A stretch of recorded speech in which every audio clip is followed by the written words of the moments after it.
Welcome back to the Young Entrepreneurs Podcast. I'm your host, Spencer McPartland. Today I'm joined by Michael Wong, who is the founder and CEO of DayBlink. Michael is building a company with a long-term vision and intention, and today we're diving into what it really takes to build something from scratch, the mindset of a founder, leadership under pressure, and how to pursue ambitious goals without losing focus. So Michael, thank you for joining me. Thank you so much. Pleasure to be here. All right, my first question is, can you share your background and what led you to start DayBlink? Spencer, good question. So first of all, I'm just an entrepreneur by nature. That's who I am. I started my first business at 4, true story. Went over to Mr. Mahan, my next door neighbor's house, and acquired a rock from his yard. I guess he saw me take it. So I went back and colored it in my house with a bunch of crayons. And subsequently went back to him, knocked on the door, and sold him his rock for $1. And that was my first business. So it's one of those things that, as an entrepreneur, I think either you're of that mind or you're going to just have that as a part of my DNA. Why did I start DayBlink? I spent most of my career coming out of Notre Dame, working in big consulting shops. I saw some amazing opportunities in the companies I supported, some challenges that they had. I was surrounded by amazing mentors and staff that really helped develop me. And I got my legs underneath me in my 20s and early 30s. But I also realized, just like we were talking before, kind of going on air, there's only so much time in which we have. And what are you going to purposefully devote your time to? And I had certain passions, I had certain talents, and starting a company with that purpose was frankly my only choice because I looked for what I wanted. I couldn't find it. So it was kind of like creating the company or creating what you wanted with it not being there in the marketplace or being available. That's right. Again, I wanted to actually give back into the community. That was kind of who I am as an individual, but I also I'm a capitalist. I do find value in capitalism. I think it's very efficient, but I do believe there is a way to take your talents through a framework of capitalism, but also do it with a guise towards bettering the world, right? I think there's a social responsibility that capitalists have that, frankly, we have to take seriously. We are uniquely positioned to get stuff done in the world. We know how to do it, right? And we're incented to do it, right? We work long hours. We understand what it takes to meet earnings reports, to capitalize on certain opportunities in the marketplace, whether it's Silicon Valley and all the startups that came out of there, right? But how do you do that with an understanding of your role in the world and how you can actually further kind of our collective interests on a human level, right? And so that's where the vision of what DayBlink is, right? Where certain companies will kind of whitewash the social agenda where we want to do better. We'll donate a percentage of our sales, right? And that's fine. And I think that's okay. It's better than nothing. But I don't understand why we can't take that to that next level where we take the talents and infrastructure of corporate America and the startup world to take on social challenges, environmental challenges. Why can't we deploy those? And so that was kind of the vision of what I wanted to do. And I couldn't find that. That's why I started DayBlink. So it's kind of, you remind me of the documentary that I watched with about Larry Ellison and him talking about how he started Oracle because he wanted to start a company, but he also wanted to have a job that he wanted to have, but he couldn't find it. And so that's kind of why he started the company. But then another question that I have going off of that is, do you think more companies are kind of product based, meaning like Oculus or whoever it is? It's like, we're a startup, which is great, but we're here to create a product. We're not here to do sustainable work the way that when you get older, if you're Bill Gates and you want to go fight malaria in South Africa or whatever country it is, meaning waiting until you're a lot older to do it, so to speak. So I love that example, right? So very insightful. You think about there's this concept where you kind of learn in undergrad in your education, maybe graduate school, then you earn a bunch of money and then you kind of return back to society, whether it's this philanthropic, you can write checks through a foundation, maybe you're volunteering now at the soup kitchen in town, right? But there's this this perceived phasing where I just learn, I earn, and I return. I would love to see a world where those are not phases, but there's interplay between those, right? There's no reason why that learning component of your phase of life, early stage life, up to, let's say, 25, you can't actually be giving back into society then. You should be able to do that along the way. In fact, you should be able to do that while you're working in your 20s and 30s and 40s. If you think about it, like that's when you're really powerful. That's when you actually know what's going on in the world and you can actually influence change because you can execute. So the Oculus example that you gave, can you create an amazing product, make money off of that, right? Innovate and be able to also, as a part of that product journey, think about how you can help the visually impaired, right? How do you think about how you can educate those who can't read in third world countries, right?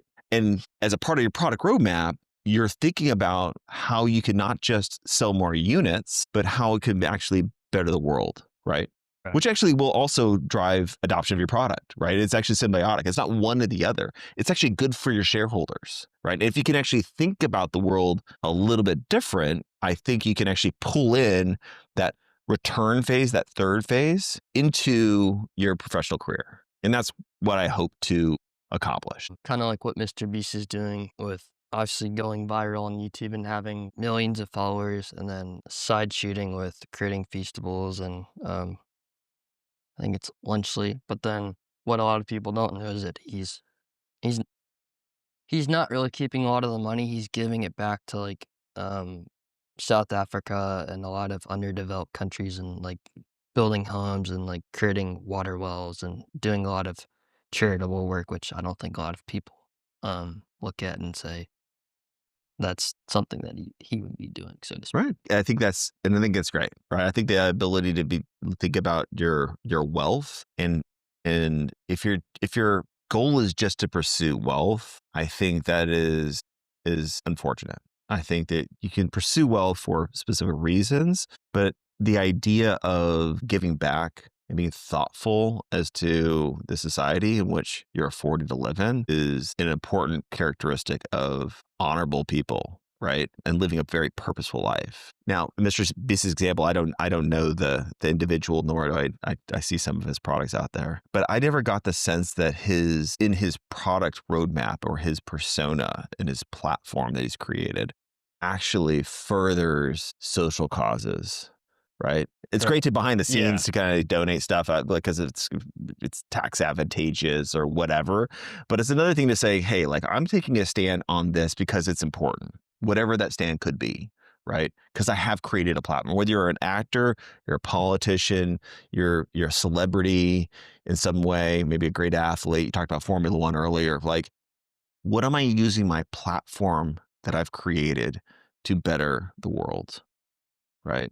correct. And then you don't have to wait until you're retired and you're, a PGA pro that's, 75 years old to go try to use your platform. There's a time and place, right? Correct. Now my next question is, Yeah. what problem were you most driven to solve when you first began? So in order to create a platform, you kind of have to start somewhere. And I started with, frankly, the most sexiest of starting points, but you start with where you have to take that first step, which is basically creating, for us, it was a management consulting firm, right? Went from, um, leaving the firm that I was at, making sure that I respected all my non-competes and other commitments. And then I started the firm, frankly, with nothing. And it took some time to kind of cultivate that platform. But I believe with the right people and past clients that I built great relationships with, it was possible. And that's what we did. So we started with building out a management consulting firm. That was not the end at the very we had the whole strategy of what we wanted to go do, whether it's on the venture capital side, whether it's the foundation side. The vision has always been there from day one, but we knew we had to start somewhere. And frankly, it was what I was good at, right? Correct. How do you create an environment of people that understand what we're trying to accomplish as a kind of social goal to be able to then kind of grow into other areas, whether it's startups or philanthropy? So part of it is kind of not burning all of the bridges and the connections that you've made, let's say at a past company before you decide to go create a startup or start a new company. Yeah. It's taking inventory of what you're good at, right? So if I wanted to be a fashion designer, but I've never done anything there, I know, and nobody in the industry, I'd like that's probably not where you want to start, right? You're going to start Correct. with, hey, guess what? If I'm a great athlete and NFL wants me to play, like I might start with that and not go to, accounting like I did. So think about the God-given talents you've been gifted with. Take inventory of what and be realistic of what that is and consider leveraging that as a starting point. Maybe not the end point. Maybe if you want to get into fashion, I'm going to start with management consulting because that's what I've known for the last 15 years, but I don't have a clear path to get over there. Maybe I'll just get some consulting clients over in fashion. Start building that network, understanding their challenges and opportunities and the trends. And then maybe then I can start my own brand 10 years from now. There's a clear purposeful path to get there. My next question is, what's been the hardest part of being a founder that most people don't see? For me, it's people. So especially when you started the firm DayBlink Consulting, day one, you're in the people business, right? Because that's what management consulting is, right? So you have to be able to sell the vision when you don't have the clients and you don't have the brand. So you have to attract some amazing people that frankly, I don't deserve, right? I'm going to have to convince these amazing people Correct. to come work with me. And once they're here, you have to figure out a way to understand their evolving needs and what's interesting to them. People are evolving. Just because you wanted to work on certain type of projects 3 years ago doesn't mean that's the type of projects you want to work on today or where you're going to be 3 years from now. On the other side of that, the demands of clients, of what clients want and their expectation also changes. And so you're kind of, as a founder, and at least in the management consulting world, you have to kind of balance your team and capabilities and interests and constantly looking to recruit more and upskill your team. At the other side of it, you have to understand what the demand side is. So what do the clients want and how do you actually land that work and retain that work? And it's that constant balance because they're both changing. And I think as a founder, like I'm the person in the middle who has to understand where the future is going to be, where the talent is and where the clients are and meet it all together. And so that's the balancing act that I had to go through. So you're in the middle, but how do you also decide who to hire, but also who to fire, so to speak? Yeah, so I think I went through my journey on this one early on. Like I had to understand like the profile of people that we would want to have. And as a person who's been in consulting for 15 years prior to, I knew where to go. I knew what to look for. I knew how to interview. So that skill set was portable. So my filter was there. But as you think about, well, I'm no longer hiring for a big company like PricewaterhouseCoopers or IBM that everyone wants. I want to work with you because Correct. I know who you are. And there's some security and stability in every infrastructure there. Like, how do I attract these other amazing folks? And it's fun to go look at the alumni that I got to work with. They went through DayBlink and what they're doing today. Amazing, amazing individuals. Super lucky to have had them as colleagues. So it's fun to see them from afar and their LinkedIn posts of things. I get them all the time. I'm like, hey, I got promoted. I started my company. Another colleague has already done one successful startup, had an exit, working on the next. This raised, I think it was like 25 million. It's great. It's so fun to see these kind of individuals. Those are the individuals you need, right, to bring onto your team, understanding that they're not going to be there forever. And that's okay. The days in which people join a company and are there for their whole careers are long gone. So the question is who do you attract? What can you do and collaborate in a meaningful way while you have them? And then how do you set them up for success next, right? Sometimes those are not easy answers. Getting back into the question, the second part of your question, which is what do you do when it doesn't work out? I think you kind of have a responsibility as a manager. When you bring somebody on to your team, it's a commitment both ways. I mean, they're putting their careers in your hands, right? For whatever period of time that is. And so you have the responsibility to do whatever you can to make them successful, right? And sometimes it doesn't work out, and that's okay, right? We're not the only employer on the planet. There's a lot of other places this person could be successful and frankly be happier. So why would I keep them in this role where they're struggling and they're probably going to continue to struggle if it's not the right fit any longer than you need to? So you're doing them a favor, honestly, saying, hey, like, this is not going to work out. We've tried. I've tried. You've tried.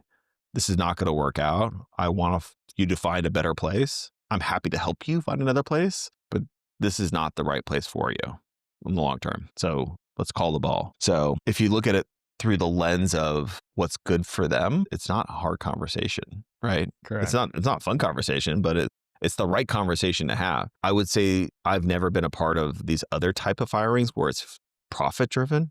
You're great. You love being here. I love having you here, but I want to make more money. So therefore I got to get rid of you and all this whole department. Like that's not a fun conversation to have. Um, I understand it happens. I've never been a part of any of those. Now, my next question is, how do you make decisions when there's uncertainty and no clear playbook? I would say the thing as it the truth of the matter is most entrepreneurs don't have a playbook. We can go, I mean, I have a bunch of books that I've read. There's a lot of podcasts out there that you can listen to, some amazing smart people, entrepreneurs and such, but everyone's journey is a little bit different. So there's not a real clear playbook, frankly, for a lot of us. I think there's some things in which you can use, whether maybe it's some frameworks or best practices or philosophies, but every day is a little bit different. That's why I love being an entrepreneur. Like you don't have a set day. It's going to be the same thing over and over again, right? Right. And because of that, it's like, well, how do I plan for something that's continually going to evolve? You know, one of my the main efforts these days is a company called DayBlink GPO, Okay. and it's a sourcing company, and we negotiate partnerships constantly. Like, so we might have a couple hundred negotiations a year that we go through, and negotiations are our journeys, right? And it's not predictable how they're going to end if you can get them done right, where everyone feels good about the partnership. And so that unpredictability is something that's just a part of the life of an entrepreneur, right? You just don't know what's going to happen, and I think that's a lot of fun. So no real scripts to follow, and I prefer that. Even if you get thrown some curveballs that are not expected or are not calculated for, so to speak. I think if you are going to be an entrepreneur, I think every day you're expecting curveballs. That is the norm. There's few days where it goes as planned. Like honestly, that's the exception. And it doesn't just because it's a curveball doesn't mean it's a bad thing. It could be a great thing. Like I didn't expect this event to happen. Like we had recently somebody who might be working with us reach out to us and say, hey, we might be able to collaborate. I'm like, that's amazing. That's great. Let's go figure this out. Right. And again, if I'm in the people business, surrounding myself with people who are awesome, is great. Culturally, those are your colleagues you got to hang out with. But two, you got to go do some amazing work in the marketplace together. Now, my next question is, as DayBlink has grown, how has your role as a leader changed? Definite evolution when you're just two of you in a WeWork type of office like we were a long time ago. As a leader, it's just us, my executive assistant, and myself. That's what it was.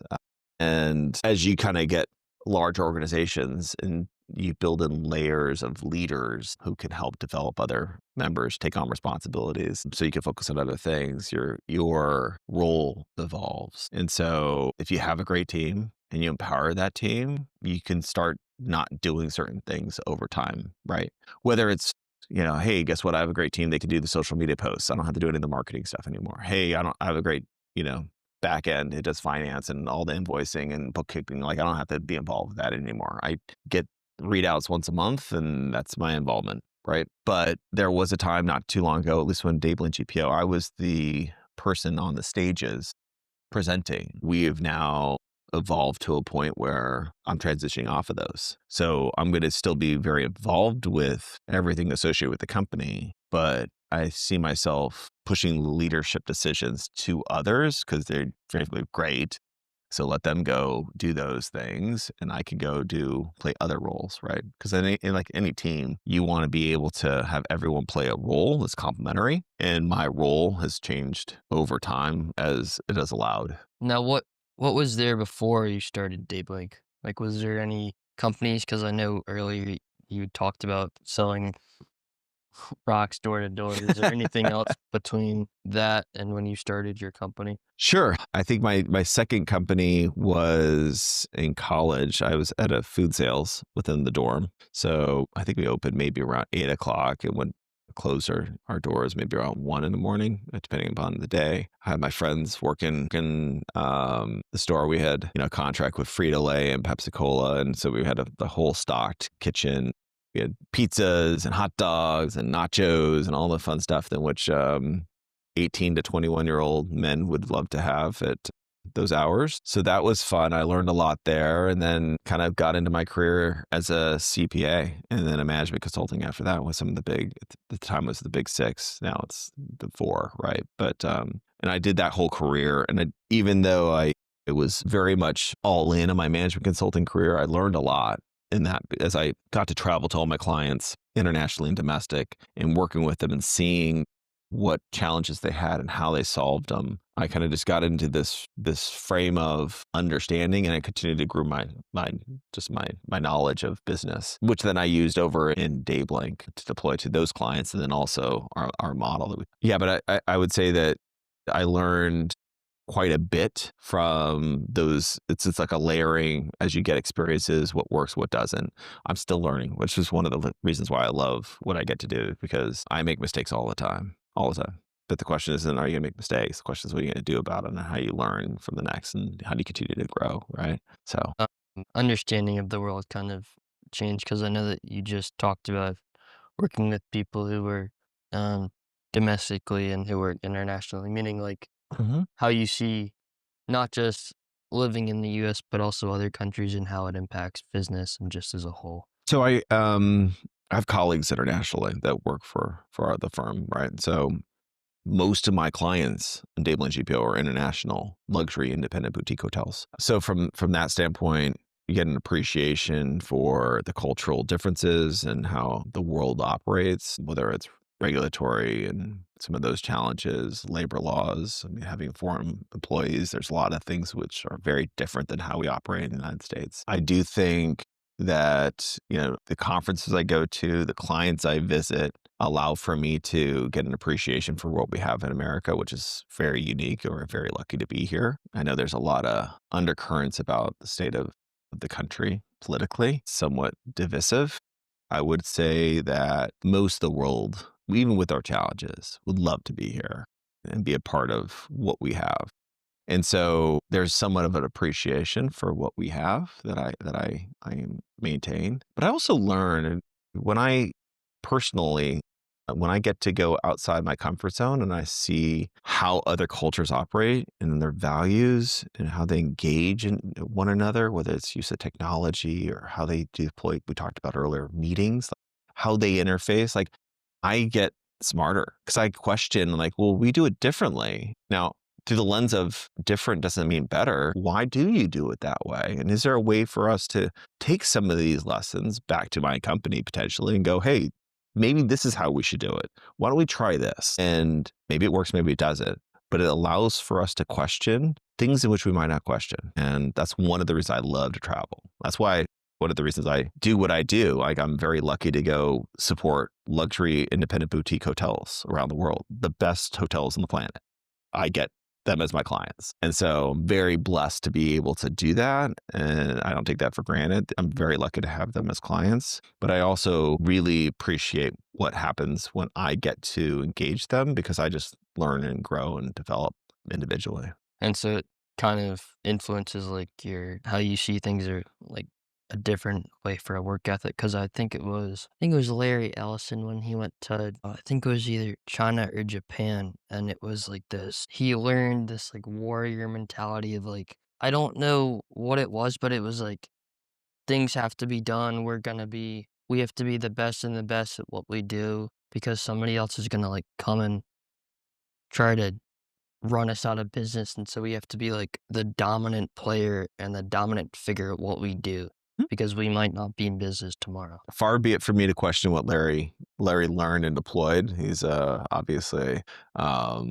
celebrity within the capitalist world, but I would say yes, that makes a lot of sense. A sense of urgency, complacency is a big killer to a lot of the companies. If you go back to the Fortune 500, 10 years ago, go look at the list. I mean, that's a big problem, right? And if you don't innovate, you will be either cannibalized, like in terms of the market share will just continue to shrink and just be taken by others who can innovate, or these just new disruptors are coming up through the ranks that are gunning to grow, and they've got the team and the vision to innovate where you don't, right? So you got to play offense or defense. And Larry was an offensive player, right? Like you get to a large company and a lot of bureaucracy, and they have a lot of resources, but it's hard to keep up with the small, more agile players. Now, my next question is, what do you focus on to keep the company aligned as it scales? There's certain principles that we have in a vision, right? So we are very clear what we're trying to accomplish. And then if that vision, that true north is consistent, everyone knows what that is. Then you have strategies to apply to that. And those strategies generally are consistent, but they kind of get tweaked over time as new information kind of comes. Things are working or not. You get the partnership or you don't, right? Do you get the revenue in the time frame you want or not, right? So all of the things will influence your strategy. And then you have plans underneath that, like the more tactical, how you execute against that. Um, as long as we understand a true north, it's pretty consistent. We're here for a reason, and this is why we're doing what we're doing because we're passionate about that. The strategies will align, and if people understand the strategies, then they can actually drive their own plans and tactics, especially as you scale, because it's not my job to go chart out the day of, everyone on the team every day. Like we hire the right people. Here's what we need to go do those things. Well, let's continue to have conversations and so I can understand how I could support you, whether it's getting you technology to enable success, whether it's you want me to go pick up the phone and try to start a new partnership with somebody, like what can I do to support you? Because we're all working together to that same vision. Two things just came to my head. One was kind of being a dominant, saying kind of what you were saying, like, we're here to stay, but like, don't kick us out of the marketplace. We're gonna be here for the long term. And so like we can help you as best as we can, but also we're gonna be butting heads with other competitors. But then also the other thing was also like planning out, your next year or whatever it is among the 4 quarters of a year. Like not just 1 year, but looking down the road like 5 to 10 years, so to speak. Yeah, so let's talk about that first component. So I'm not a big fan of working in a red ocean world. If you know the book Blue Ocean Strategy, right? It's a kind of it's one of the kind of seminal books that I read. I don't know, and the gist is, hey, guess what? There's certain companies and industries that are competing, and it's a race to the bottom, and it's like a zero sum game, and everyone's feeding off of the same fish, and so like it's red ocean, right? Versus blue ocean, hey, you're the only one in town, right?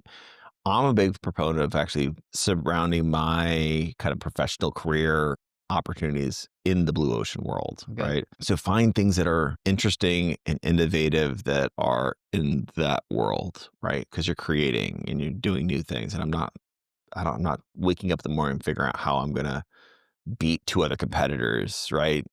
Because they're doing the same thing to you. And that's if you're going to choose existences with that limited time you have on this planet, like why would you choose working in a red ocean world versus blue, right? Just me personally. And so when you're in the blue ocean, like I'm not waking up thinking about competitors like that. We don't have competitors. We kind of do, maybe, but not really. And so we're racing to fill a market need that is being unaddressed. And, before we got on air, I talked about the window concept. The window for us is open.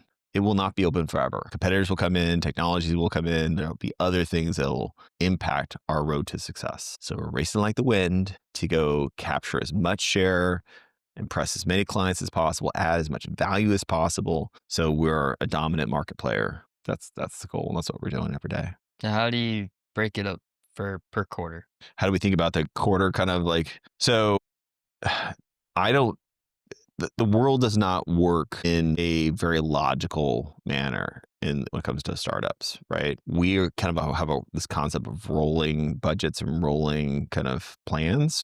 So if I have something material change, like I'm not stuck to a plan that's completely obsolete because it didn't take into account something I didn't know. It was great when I started the beginning of the year. I said, this is our plan and this is how we're going to do it quarter by quarter. But it doesn't work out that way. I mean, it doesn't work out that way in corporate America, let alone startups. So I think it's a little silly to actually get too tied down to anything outside of 3 months. So it's just kind of focus on the most important stuff today with a clear line of sight until you can't see anymore, which is probably around 3 months. And don't worry about too much beyond that.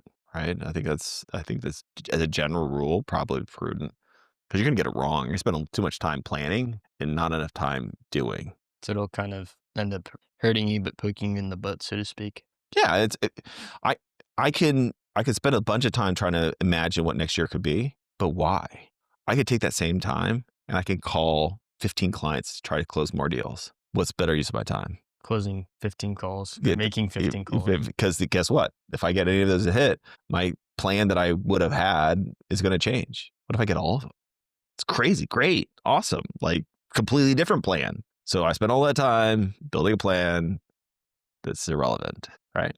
Correct. So I think focusing on doing and trying stuff, knowing it's going to potentially fail, is where you should spend more time. My next question is, what advice would you give to someone early in their journey who wants to build something meaningful? It's not going to be a popular answer because I only could draw from my experience and my journey. But I found a lot of value in getting practical experience and mentorship from individuals that cared about me and my career. So when I got out of Notre Dame, where I learned a bunch of academic stuff, right? Like we all do in undergrad, where I learned business was with my colleagues at Coopers and Lybrand a long time ago that turned into PricewaterhouseCoopers, right? It was if I was an associate, I would have senior associates walking me through the models and the methodologies, how to communicate verbally, present, whether it's in PowerPoint or in front of an audience. Those were the individuals that took the time to make me better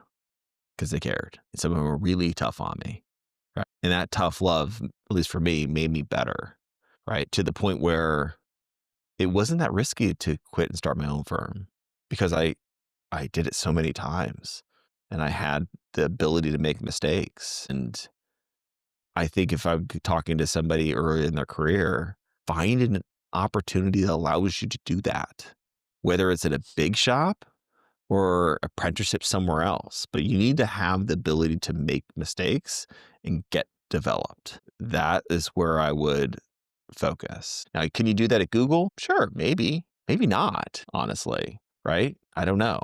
And I think that the framework of, I think in your 20s, you should never worry about the marginal difference between incomes. I think that's a fool's errand relative to your total wealth you're going to create in your lifetime professionally, because the paths will be very, very different when you start thinking about in your 40s what you're making and the wealth you can create. So kind of having that hard pressure, so to speak, to take risks, but also to fail, Fail, so that it helps you yeah. to succeed later on. As long as you are learning from those failures, it's really not a bad thing. Didn't work out like I planned. Okay, that's fine. What I learned from that, right? And what am I going to do different the next time? A lot of the stuff that you fail in business is not catastrophic. It's not ideal. Nobody wants to fail. I'd prefer to succeed over fail. But if you're failing for the right reasons, it's not bad. What you learn out of it? There's a lot of things you're going to walk away with. Take the opportunity to learn those, right? I think too often people are like licking their wounds and worried about, I didn't actually get that sale or the company imploded and I didn't have a great exit or whatever it might be. The question is what do you learn from that? My next question is, what mindset shift separates founders who last from those who burn out early? I think some of it is individual driven. I think some people have more gas in the tank than others, just honestly. I think you can actually have individuals that, like I've seen some people in my career that I'm like, I don't know how you do it. Like total beasts. I mean, they can work 7 days a week, crazy hours, and still be going. Other people, very different than that. They cannot do anything other than the minimums, right? And so I don't know the why certain people were, motivated to put in those type of hours and put that type of dedication to what they did. Sometimes it's money, sometimes it's purpose. And so burnout is a variable thing. You can get burned out just working 40 hours a week, right? And you can work 95, 100-hour weeks and not get burned out, right? So it really depends on the individual. I think finding a role that fits what you are looking for, because everyone's a little bit different, is an important kind of starting spot. Then once you're there in a place of like, this is kind of my groove, then how do I make sure that I don't get burned out in this world, right? Because certain individuals will automatically fail as an investment banker. It's just never going to work, right? And some people are going to be bored to death if they were just working 9 to 5 as a public school teacher, 9 months of the year. That might be not their groove at all. And I'm just going to get burned out because, frankly, I don't like kids, maybe whatever. And so finding that right groove. And then once you find that right groove and calling for you, I would say then making sure you have balance, right? That's how you don't get burned out, right? Even though I love what I get to do, how do I take the time to go spend time outside of this and have a personality and a life outside of work? So what does that mean? I might like to go running or go for walks or reading time or go into the gym. That's my thing. I love going to the gym. That's my decompressed time. If I can't actually do that over time, I can get burned out because I'm not getting the other parts of my life that are important to me. So, do you think that burnout is real? Meaning, I know that I'm sure that a lot of people, either who are my age or who are older, I'm sure have this kind of thing where it's like burnout is not real.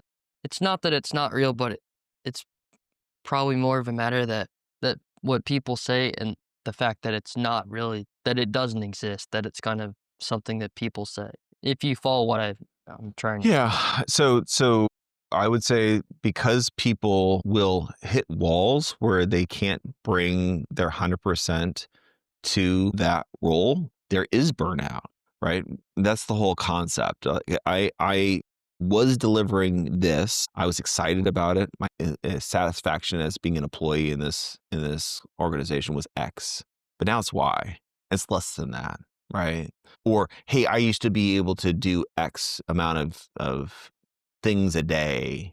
I can crank it out. I kind of hit this wall earlier where it's hard for me to get out in the morning and actually show up and kind of get excited about this. All of those things can be categorized in air quotes as burnout, right? The question is how do you combat that? And I don't think that's a this generation thing. I think that's a multi-generation thing, right? That's why people came up with this concept of sabbaticals. Hey, everyone's going to hit a wall. Go take 6 months off, right? We'll pay for you to go do something else. Right. So that was the idea behind that. Vacation time. Hey, just go recharge. Right. That's one tool which HR can deploy for, combating burnout. I think if you think about burnout in the context of this generation, I think it's not only about just doing the same thing and missing out on life and just kind of making sure there's balance and forcing balance, but I think this generation is more seeking purpose than others, much more so. And when you don't have that purpose of why I'm here, what I'm doing, you're going to question, well, what am I doing here? Right. And so then the question is, well, is that burnout? I mean, yes, but I think it's different than the burnout from generations past. I would actually say it's more lack of alignment in why I'm here and is this worth my time, the limited time I have on this planet? Like, why am I spending it here doing this? Right. And if you don't belong to that right organization where you find that purpose, you will at some point probably experience some of the things we just talked about. This is something a little it's related, but it's not. Do you know who, Robert Kiyosaki is? Well, don't. The founder he wrote the book Rich Dad Poor Dad, Oh, yeah, yeah. Okay, yes. and I was watching an interview with him yesterday, and, are you familiar with the School of Hard Knocks? You know who that is? No. The kid who goes up with the microphone and says, "What do you do for a living?" Okay. Or essentially, "How do you make your millions?" to, like, very successful people. Okay.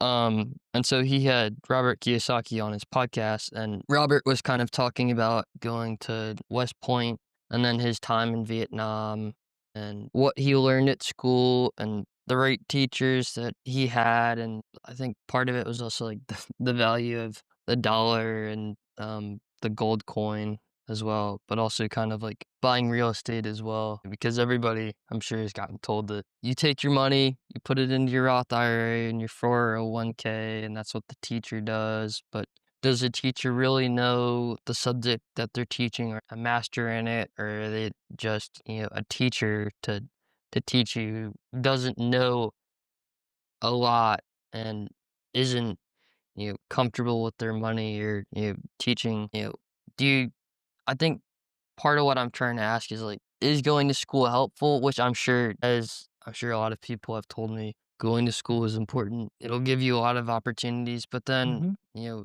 not to beat on the dead horse, so to speak, with Robert Kiyosaki, but then you have him who's like, school is kind of a scam. It's not really worth your time to go into debt to, get a degree. And then, hearing from his poor dad and his rich dad, and his rich dad is his friend's dad, he pretty much said, if it's in your plan, go to school, versus his poor dad who has a PhD. And for if anybody didn't watch his interview, PhD means poor something debt.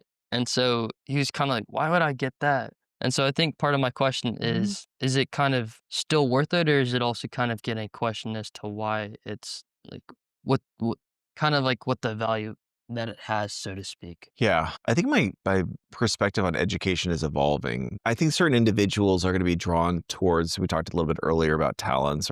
If you're really good at math and are interested in math and you want to pursue an undergrad degree in mathematics and then maybe a master's or a PhD, it's because you're passionate about it and you're good at it and you want to go do that. And I think that's great, right? Right. Because you're going to find that passion, right? And that sense of purpose. Now, if you hate math, does it make sense for you to go to college and major in math? Maybe you do that. Well, why would you do that? Maybe bio is a better example.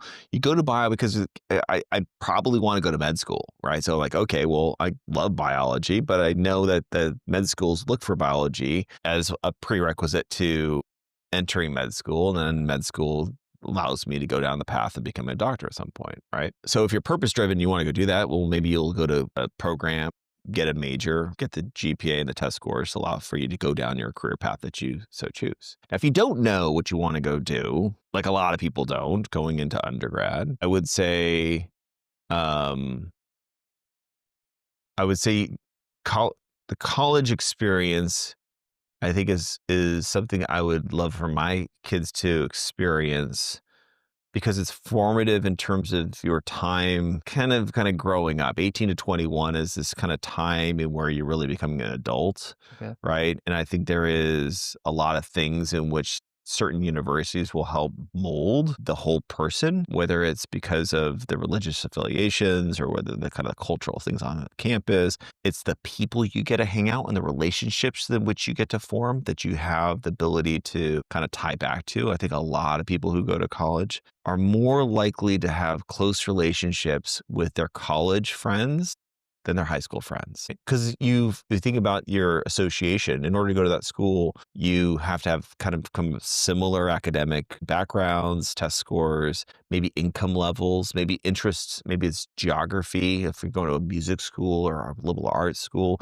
you kind of are self-selecting into a group of people who are more aligned to like what you're interested in. And therefore, you're going to have more ties and deeper connections with those people than you would with people just in high school. And so I think if you think about our human experience, I think that's an important component, having those lifelong friends, right? And those individuals you haven't talked to in years and you pick up the phone, you're right back at it. I think that's an important part of college and should not be dismissed. It's not the academic side of it, but it's an important part of that college experience. There was something in work not too long ago. It was last week. It came out.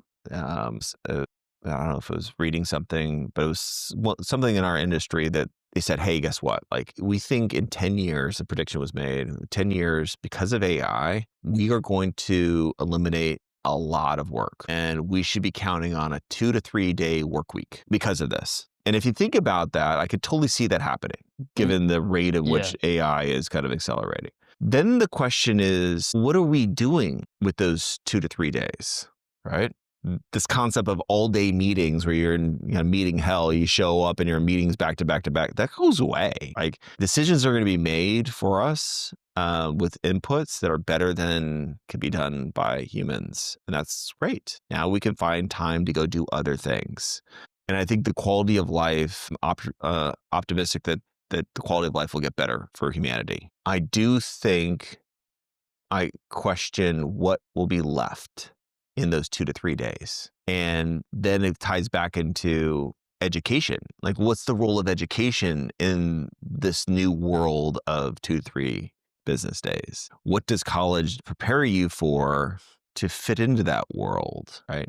It's very interesting, this transition. We have an educational system right now, at least as of today, that mostly vilifies AI and you can't use it. They're like, you can't use it for your Which classes. which is a little bit obnoxious, and I don't think it's smart, but that's It's no different if you think about like when calculators are created. I bet I wasn't alive yeah. then, but they probably said you can't use these It on the test. It's cheating.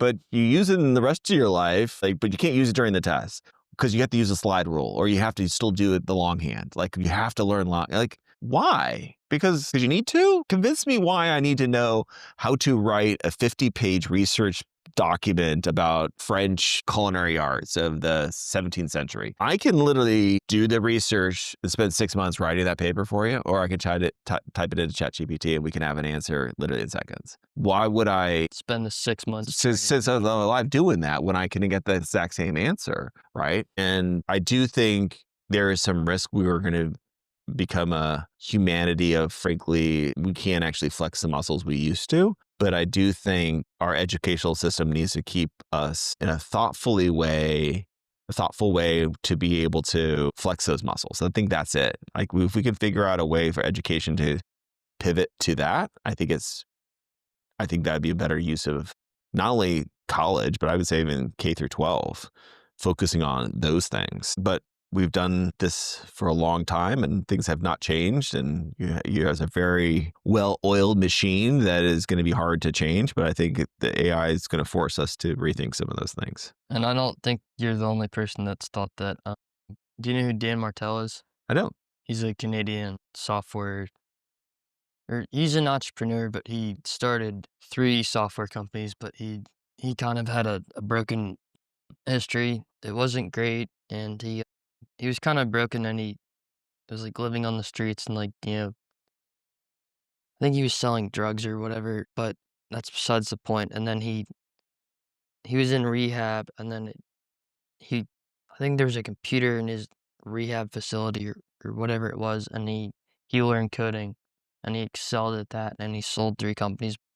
Long story short, what he like, if you go on YouTube or TikTok and you Google or you put his name in the chatbot, it'll be, like, a lot of him kind of, like, telling people, "Here's specific prompts you need to put into ChatGPT or whichever platform you're using." And sometimes it'll be little kids, like 4 or 8-year-olds asking him, like, "How do I put AI into my business?" And he'll kind of be, like, telling you, because I think he's an expert. Part of it is kind of like, don't shy away from AI, learn to adapt it and learn to accept it Sure. versus saying, no, like school teaching you, don't put AI and don't implement it because it's a form of cheating. And then what you said earlier about the 2 to 3 work week for productivity, there was a interview, I believe it was on Halloween, that Elon Musk did on Rogan, and it was him, but he kinda said, like, the normal work week is gonna be, like, reduced. I think it was, like, to maybe 3 or 4 days, and so it's like, we're gonna have to figure out what else we're gonna do with our time, and it's gonna be more of, like, relaxed and doing other things that we wouldn't have thought that we could do, because now we have technology that's gonna help us, become more productive or more efficient with our job or whatever it is. Yeah, I think it'll be interesting to see how this evolves because if you think about the capitalist in me, if you drive 50% efficiency, I can either give you more time off or I can actually just get twice as much done. And so I'm interested to see how that evolves. I can see maybe it starting with kind of government roles.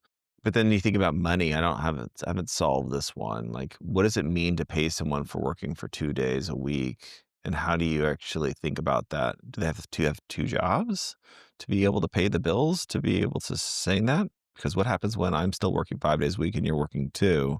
I mean, there's an income disparity that is going to be pretty pronounced. And then, so how do you transition the whole economy to from 5 to 4 to 3 over time, where that's the norm, where new hires in the 2 days a week type of shops can pay as much as the 5 days, right? I haven't figured that out yet. I don't know how that's going to evolve. I'm curious. I'm looking forward to seeing that.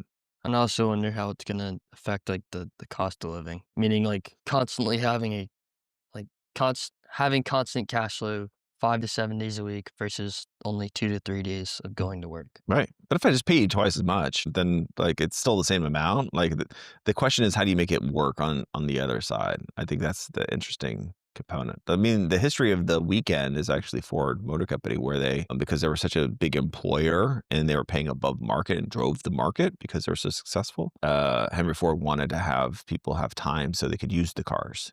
If you worked every day, you had no time to use a car. So why do I need a car? Well, guess what? If I have 2 days off, what am I going to do with that time? No, I can actually use my car. So it's a very smart business reason of why we have the weekends that we do. What is the catalyst going to be? Is it going to be one of Musk's company or several of his companies and others going, okay, work for any of our companies, you only work 3 days a week and we'll And pay then you you drive exactly the the same. car. Then all of a sudden you fill your time with everything else, right?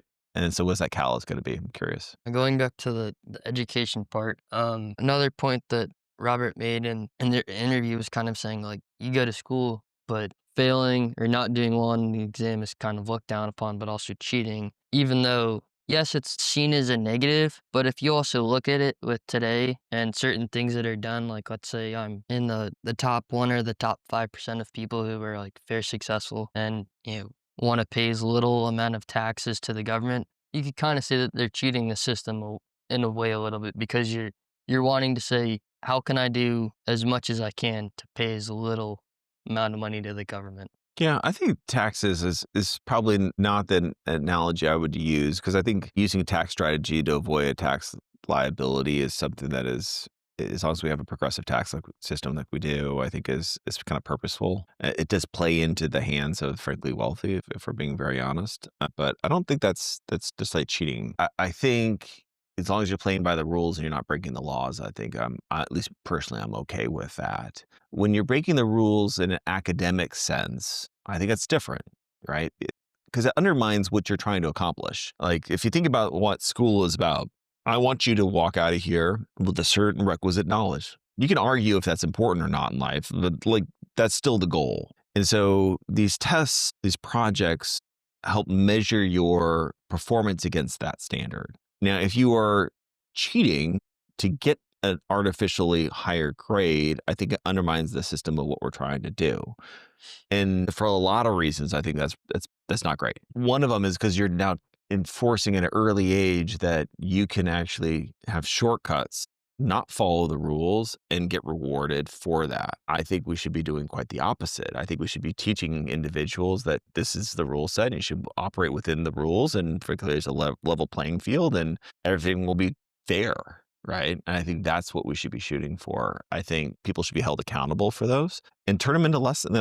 Those are teachable moments, right? Those are, hey, life is not ending, but guess what? You cheated on this test. Now you get a 0, right? Don't do it again. If I look the other way, what did I teach? If I allow for it to happen, what did I actually teach? Right? That's acceptable. Right. Because then what are you doing further on? There's an argument to be made that right now in the sports world in college, that the University of Michigan, which is an amazing university, super high standard academically, great institution.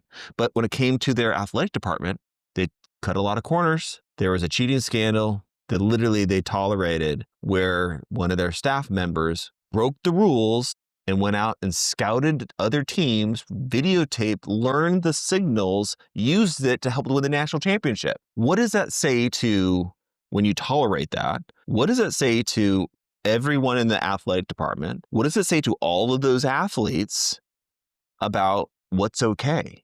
It's okay as long as you win the national championship. Therefore, now you have this culture in which, now, I don't know if you saw the recent news in the last 2 weeks, the head coach of the football team was fired because he was having an extramarital affair with his assistant, which you can never do, right? In corporate America, Yeah. like somebody who's working for you, you have a relationship with, you will get fired.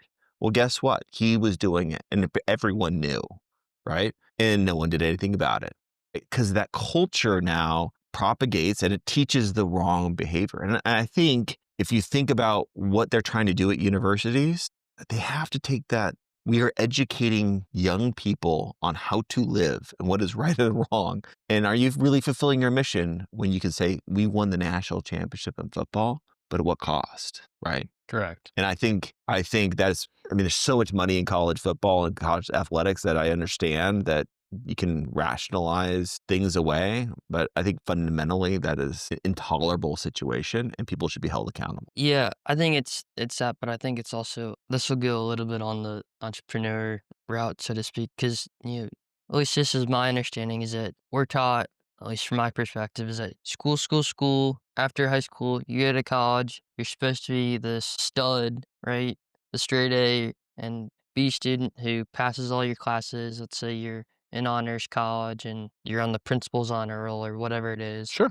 Yeah, all your teachers like you. And after school, you graduate and you get a job working at Goldman Sachs or Mhm. whoever it is in corporate. And so it's kind of like we follow this normal trajectory, and if things kind of deviate, then we look upon it. Not that we look upon it, but we look down upon it and we kind of say, "What are you doing? Why are you deciding to take a different path versus the one that's already been laid out?" And I think that that is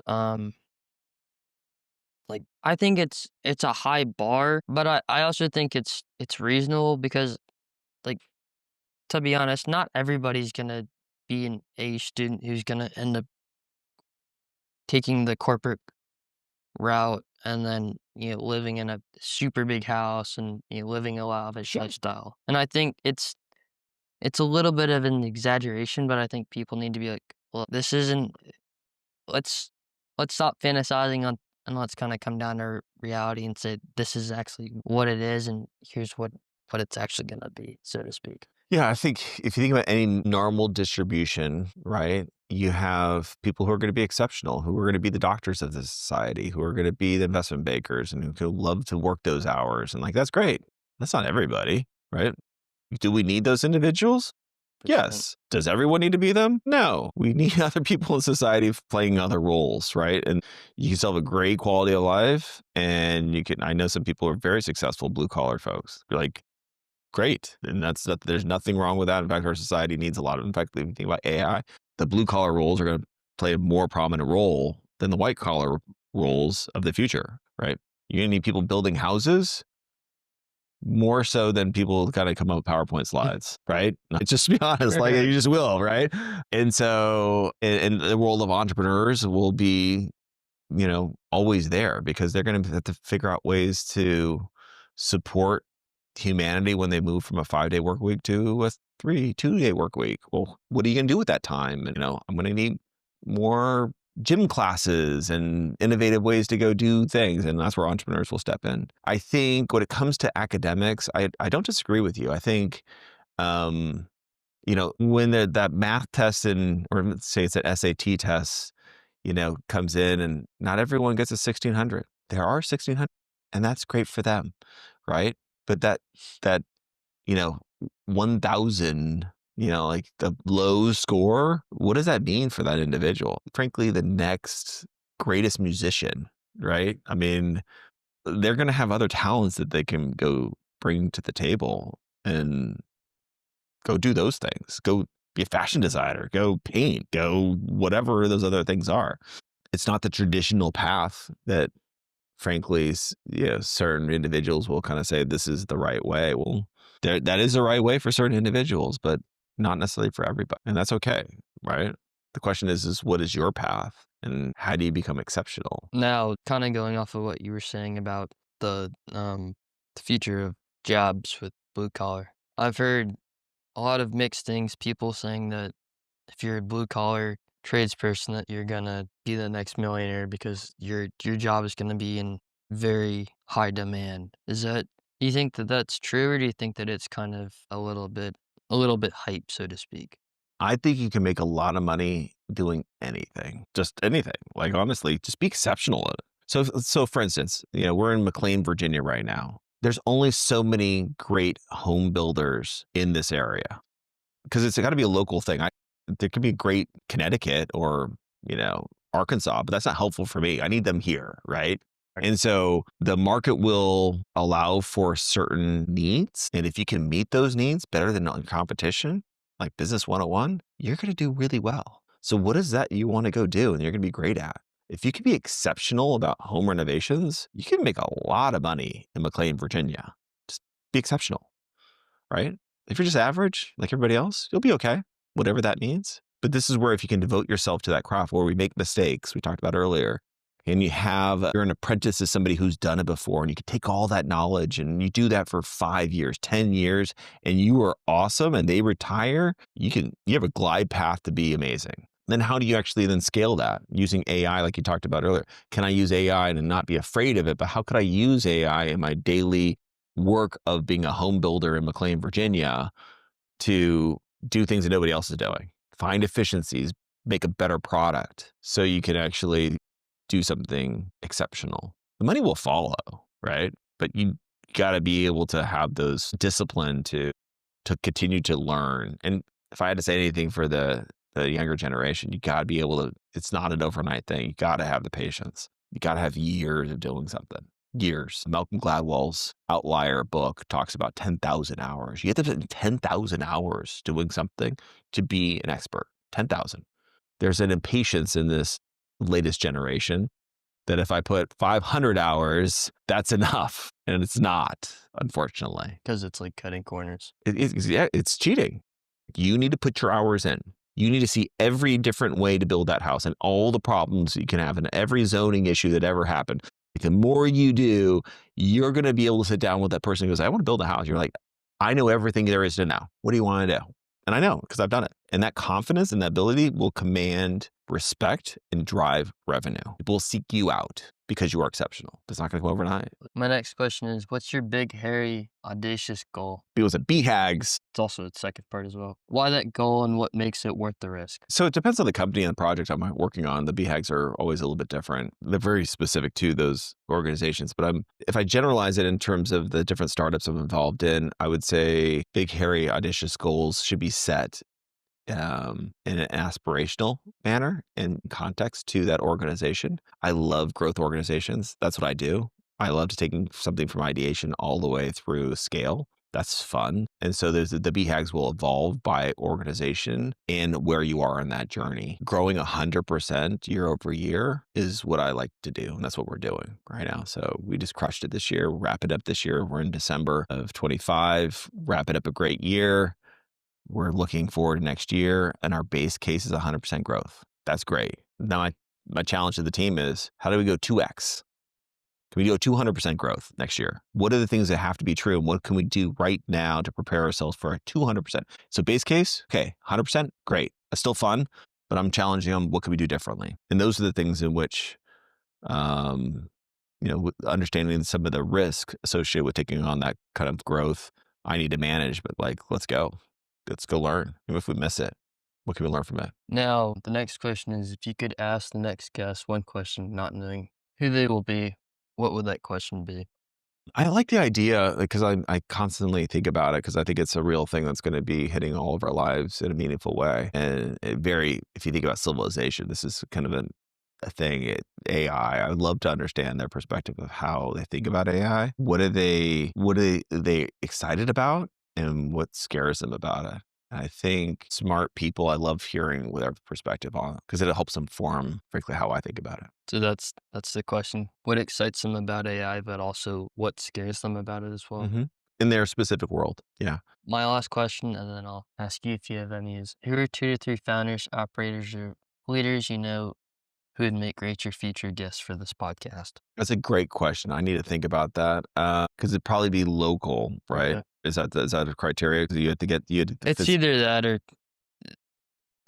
it can be local or it can be whoever, and then it can. Could they be in Oh, California? Can they be at the job? Because can you do this remotely? I don't. I've done them remotely before. Okay.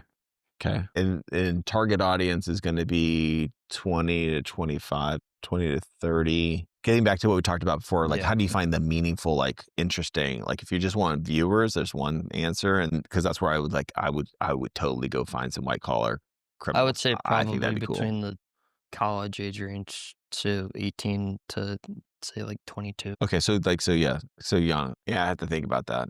Obviously I know at 51, which is where I am now, I've met a lot of people, know a lot of people, but just because I know people doesn't mean they're interesting and relevant to have things to say to that demographic. But yeah, let me get back to you on that last question. Well, I appreciate the time and the opportunity to be on the Of podcast. course. Do you have any lasting remarks or thoughts or any questions? Yeah, I would, given what we talked about earlier in the conversation, whether it's kind of the perspective I have because I get to travel the world.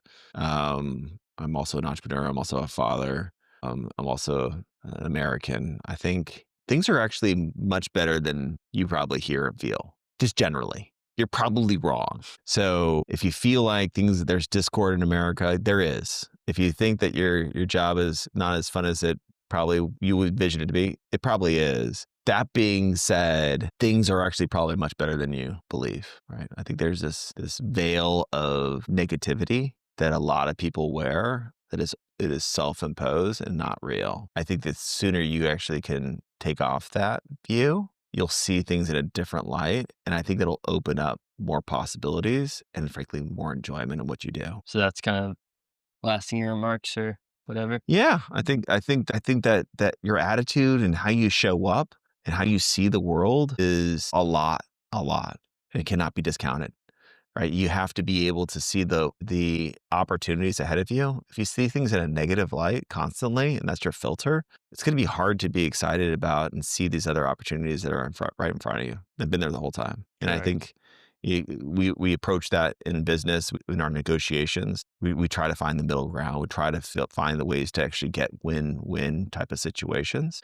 If I get caught up in one term and I didn't get that in the negotiation, I see that in a negative light, I could blow up the whole thing. And that's not necessarily the ideal outcome for anybody, right? So understanding that bigger picture, giving people the benefit of the doubt, assume positive intent, assume that people coming to the table in your life actually are intending to bring good into your life. If you believe that to be true, I think you'll show up in a different way. Michael, thank you for sharing your story and your perspective. I really appreciate the conversation. For everyone listening, this has been episode number 22 of the Young Entrepreneurs Podcast. Make sure to follow the show, subscribe, and leave a review if you found value, and we will see you next time.